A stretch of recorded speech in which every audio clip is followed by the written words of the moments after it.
dalam bahasa Tuhan. Mama Semi lako panampami Mohon satu orang kang dikembang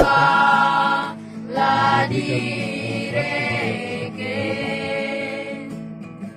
Kesempatan pertama dimohon kesediaan Ibu Janda untuk meletakkan krans bunga.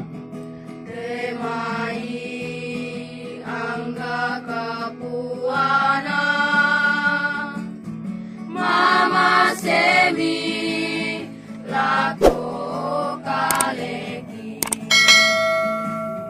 kure-kure sumanga boleh paraya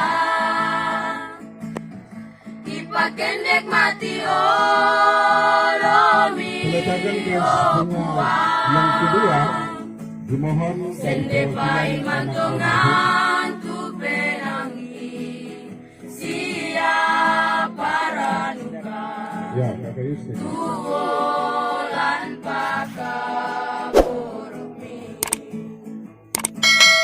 kure-kure sumanga boleh paraya kipakendek mati olomi